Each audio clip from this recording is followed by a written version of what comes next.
सतगुरु कबीर जी वचन। तो गुरुदेव भगवान ने क्या बताया? भगत के 16 गुण अर्थात आभूषण, रियल आभूषण, रियल गहने वो हैं जो गुरुदेव अब भगत के 16 गुण बताने जा रहे हैं। हमने उन गुणों को अपने ऊपर धारण करना है, वो हमारे रियल आभूषण हैं। इस सोने चांदी के आभूषणों से हमारा काम नहीं बनेगा, उल्टी हमारी बात बिगड़ जाएगी। जो रियल आभूषण हैं हमने उनको धारण करना है।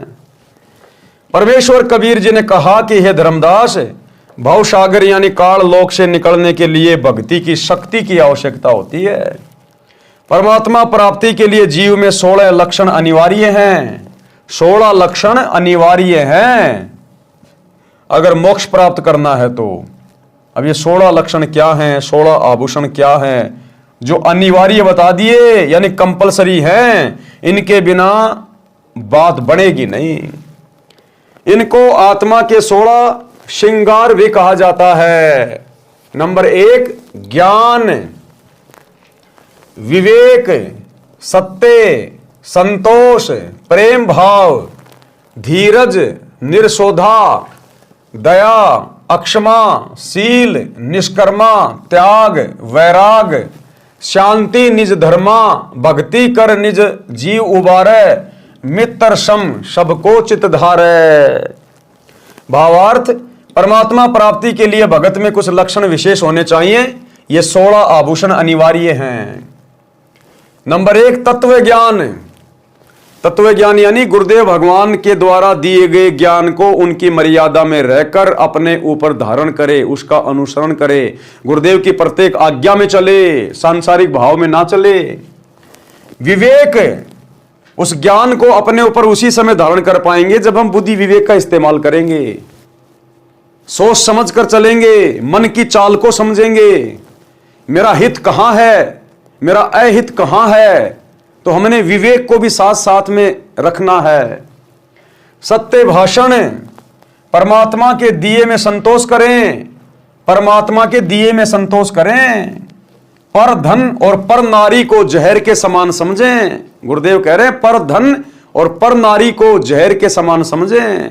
जैसा गुरुदेव ने आपको परिवार दे दिया, जैसा आपको रोजगार दे दिया, जैसा आपको शरीर दे दिया, जैसा आपको रूप दे दिया, जैसे आपको बेटा बेटी दे दिए, कहते हैं उन्हीं में संतोष करो। दूसरे की देखा देखी अपने आप को असंतुष्ट मत करना। जो तेरे भाग्य में है वही दिया तुझे परमात्मा ने, तेरे साथ कोई धोखा नहीं किया।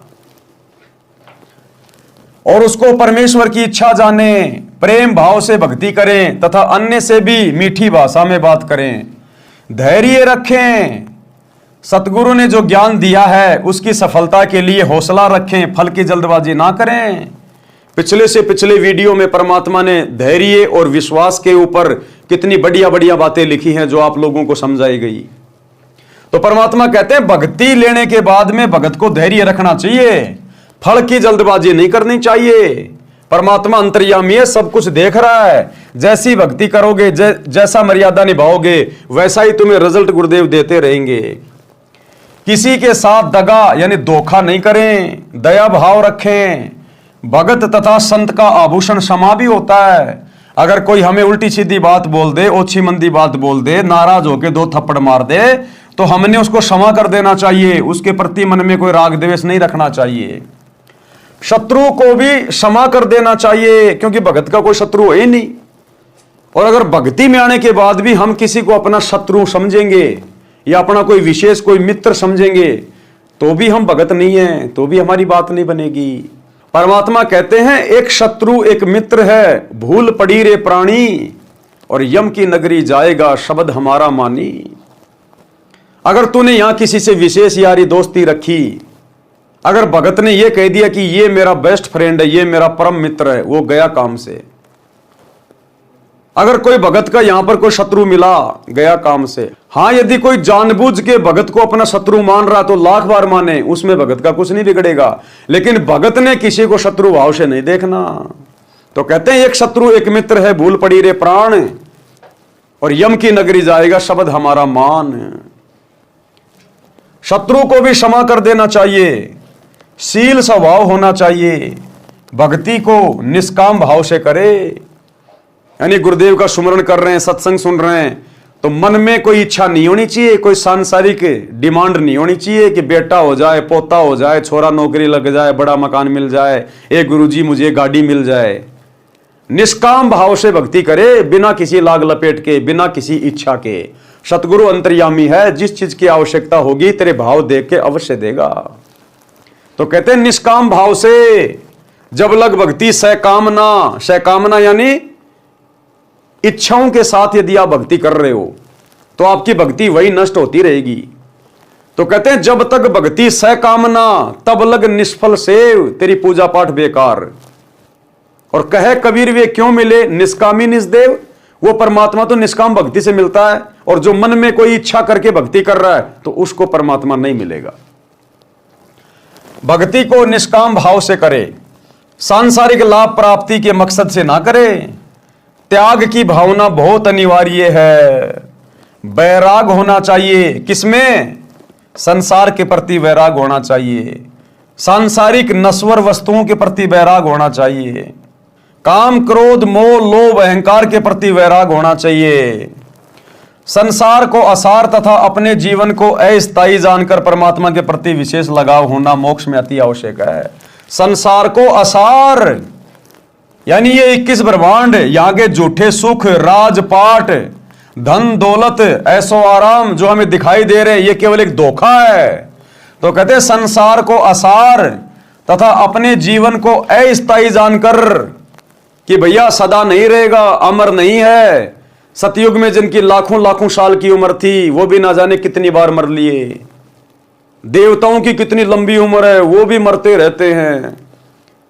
तो अपने जीवन को अस्थायी समझकर कि भैया देख मरना तो है, ये शरीर मिल गया।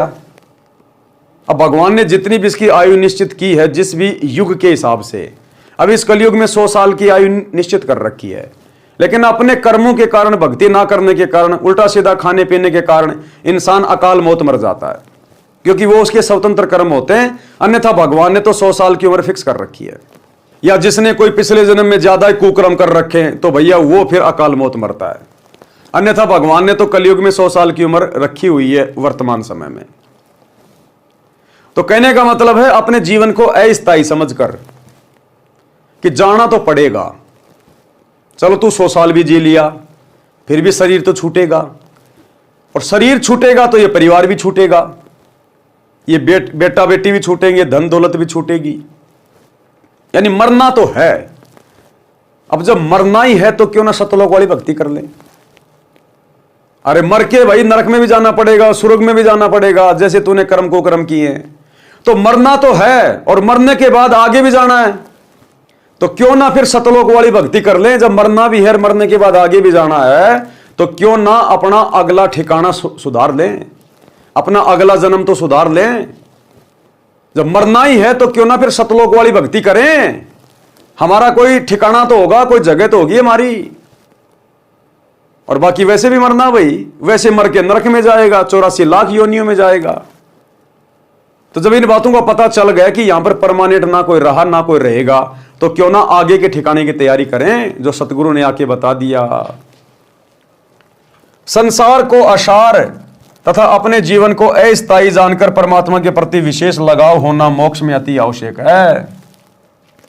भगत का विशेष गुण शांति होती है, यानी भगत एकांत में रहे, शांति में रहे, ज्यादा बड़बड़ ना करे, भागा दौड़ ना करे ज्यादा जीवन में, और टाइम के पीछे ना भगे ज्यादा। शांति, जितना भगवान दे रहा आनंद, जो पहनने को दे रहा आनंद, जो खाने को मिल रहा है very good, very nice, best. भागे नहीं फालतू में दुनियादारी को देख के, और उसने मकान बना लिया मैं भी बनाऊं, पैसा कहां से लाऊं, कर्जा ले लूं, थोड़ी जमीन बेच दूं, टेंशन में। कहते हैं शांति में रहो, शांति में। रंका और बंका की तरह, चाहे झोपड़ी हो, शांति में। झोपड़ी जल भी जाए तो झोपड़ी की तरफ मत देखो, पेड़ के नीचे बैठ के गुरु जी का भजन करो, सुमरण करो। ऐसी शांति चाहिए भगत को, तब जाकर भगत उस शांत स्थान पर जाएगा। भगत का विशेष गुण शांति होती है, यह भी अनिवार्य है। भक्ति करना यानी भक्ति करके अपने जीव का कल्याण कराए। और 16 नंबर, प्रत्येक व्यक्ति के साथ मित्र के समान व्यवहार करना चाहिए। मित्र के समान यानी प्यार प्रेम से बोलना चाहिए, ठंडे दिमाग से रहना चाहिए।